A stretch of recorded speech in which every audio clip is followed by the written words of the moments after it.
Jonathan Noble, bonjour. Salut Quentin. Alors, est-ce que vous avez le souvenir d'un poste, d'une personne, peu importe laquelle, qui vous a marqué pour une raison vous allez tout m'expliquer, allez-y, carte blanche. Alors, il y a effectivement un post qui a marqué l'histoire de Swello, forcément, c'est le tweet que j'ai publié en 2010 maintenant, sur lequel il était indiqué: est-ce qu'il existe un outil pour programmer des tweets ou pas? C'est vrai que c'est le début de toute l'aventure. Il y a quelques fautes d'orthographe dessus, je l'ai déjà retrouvé, hein. J'ai déjà retrouvé sur Twitter. En effet, celui-ci a marqué en tout cas l'histoire de Swello.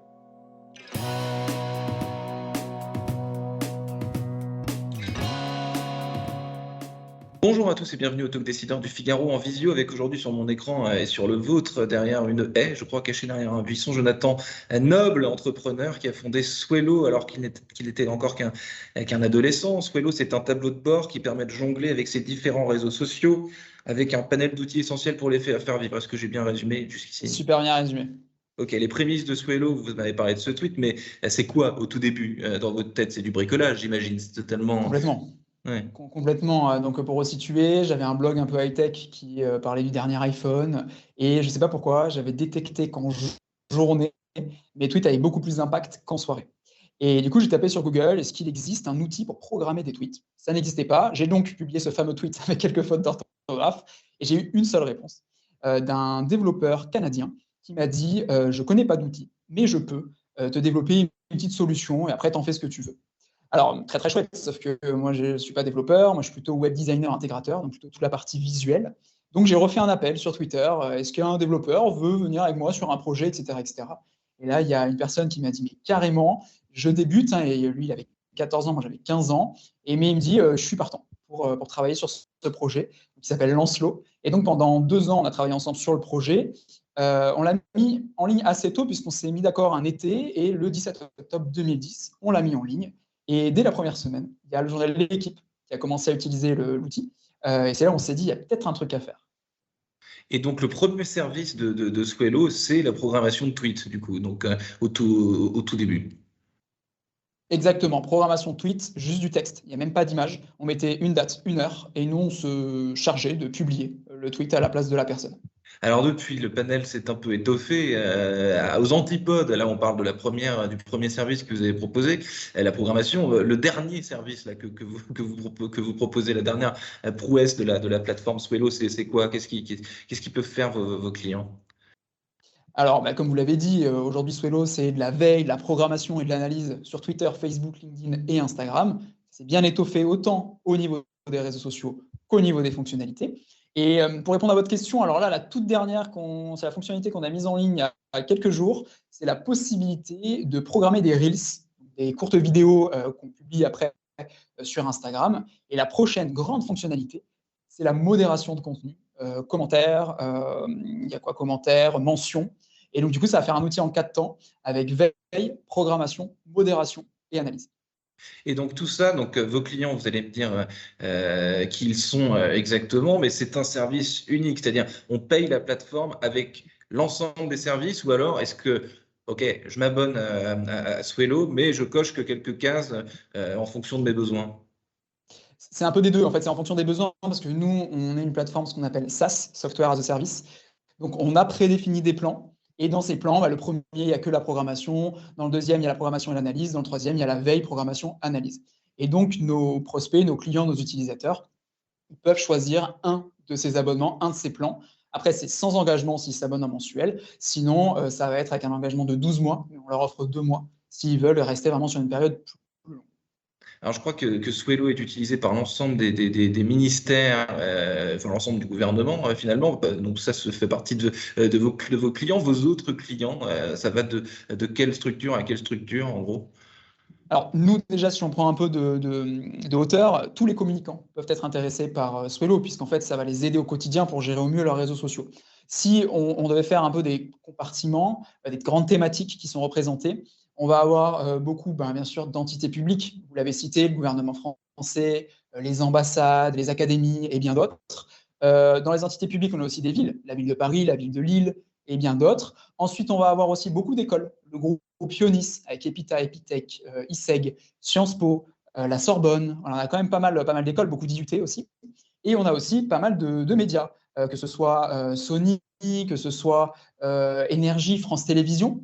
Et puis après, si on prend aussi un peu plus de hauteur comme tout à l'heure, nous, notre cible, c'est community manager freelance, TPE, PME, agence, start-up, grand groupe. C'est assez vaste.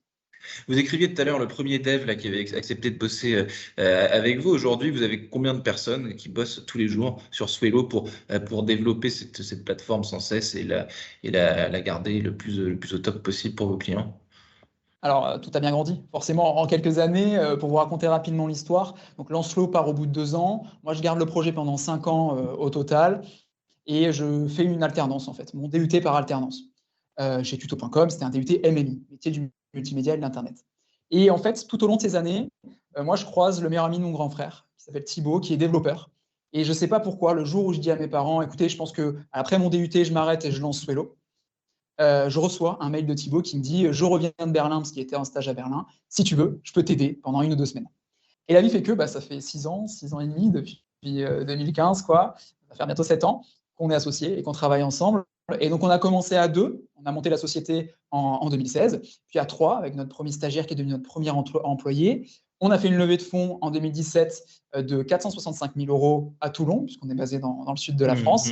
À ce moment-là, on a recruté 3 nouvelles personnes, on est passé à 6. Puis, au fur et à mesure, 7, puis 10. Et puis là, je crois qu'il y a une nouvelle personne qui va arriver bientôt.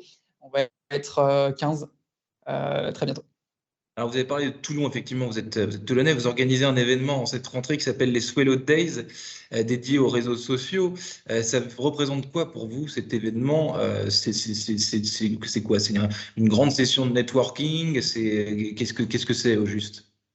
Alors, effectivement, il y a le 14 octobre, hein, donc dans quelques jours, on organise les Swelo Days. C'est vraiment l'événement dédié aux social media, aux réseaux sociaux en France. On a vraiment envie de le faire perdurer. Là, c'est la première édition.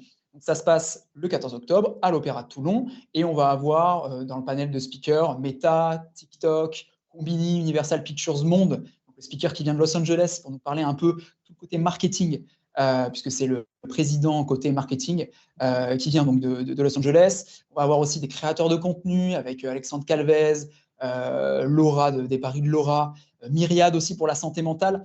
L'idée, c'est vraiment de proposer aux communicants une journée qui leur est dédiée avec divers sujets qui sont abordés, partage d'expériences, réseaux sociaux, santé mentale, influence.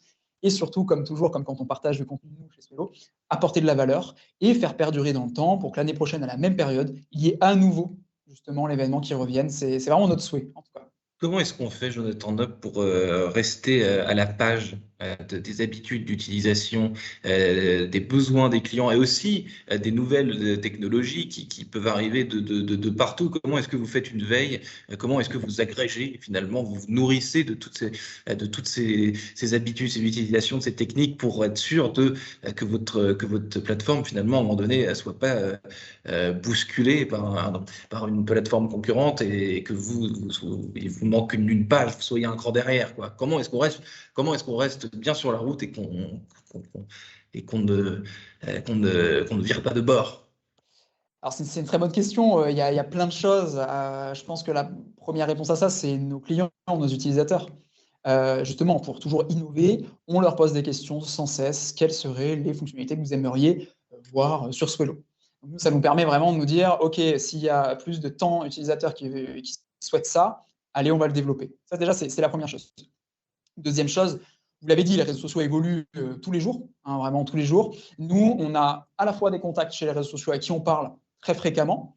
On a à la fois aussi des personnes qu'on suit qui ont des infos, on ne sait pas comment, mais en tout cas des infos avant les autres. Et donc, ça nous permet de le savoir un peu en avant-première. Et puis, on a aussi, nous, notre veille quotidienne sur des sites, sur des plateformes, aussi notre utilisation personnelle. C'est-à-dire que des fois, il y a certaines personnes qui vont avoir des nouvelles fonctionnalités et pas d'autres. Et donc, ça nous permet, si on mélange tout ça, nos clients, nos partenaires, les personnes qui arrivent à trouver des nouveautés, ça nous permet vraiment de faire ce qu'on fait tous les vendredis matins. Ça s'appelle la Friday News.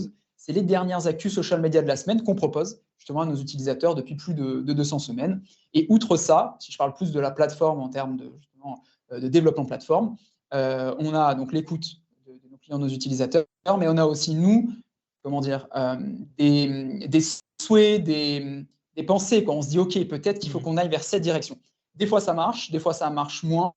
Maintenant, avec le temps, avec l'expérience, c'est plutôt OK parce qu'en fait, on n'y va pas tête baissée. Encore une fois, quand nous, on a une idée en interne, on va avoir nos clients, nos utilisateurs, on leur demande et du coup, ça peut tout de suite nous donner un go ou no go par rapport à ça. Vous Et voilà, en parliez, tout cas, on est proactif tout le temps. ouais, vous parliez de TikTok tout à l'heure, Tout à justement. fait. TikTok, de plus en plus, j'imagine, vos clients, les entreprises, c'est quelque chose qui va faire partie de de votre plateforme. Exactement. Alors, on a eu la chance en 2020. Des fois, la vie, c'est aussi des rencontres, hein, c'est ça. Mais il y a une personne, j'avais fait un rendez-vous chez une boîte, bref, et au final, ils n'avaient pas retenu Swello. Bon, c'est pas très grave, hein, il y en a beaucoup aussi de rendez-vous, comme il y en a d'autres où ça fonctionne. Et quelques années plus tard, je dirais 1 an, ouais, 2 ans plus tard, cette même personne que j'avais rencontrée chez Paramount, à l'époque, elle était là-bas, il me dit en fait, maintenant je suis chez TikTok, est-ce que ça vous intéresse de devenir partenaire de TikTok pour potentiellement développer plus de choses à la suite, par la suite? Bah, carrément. Et donc on est devenu un des premiers partenaires TikTok en France, ce qui nous a permis de faire des conférences avec eux, là de pouvoir les inviter sur l'événement. Et on est en train de travailler avec eux puisque depuis quelques semaines, leur API, donc l'API c'est le lien entre eux, nos clients et Mhm. nous, ce lien-là, vient d'ouvrir. Il y a quelques semaines, cette API s'est ouverte. Donc du coup, on va pouvoir, je l'espère, je croise les doigts bientôt, intégrer TikTok à Swello, une fois qu'on aura cet accès API. Jonathan Noble, merci infiniment d'avoir participé au Talk Décideur et d'avoir répondu à mes questions. Je vous remercie et je vous souhaite une excellente fin de journée. Merci à vous pour l'invitation et à bientôt.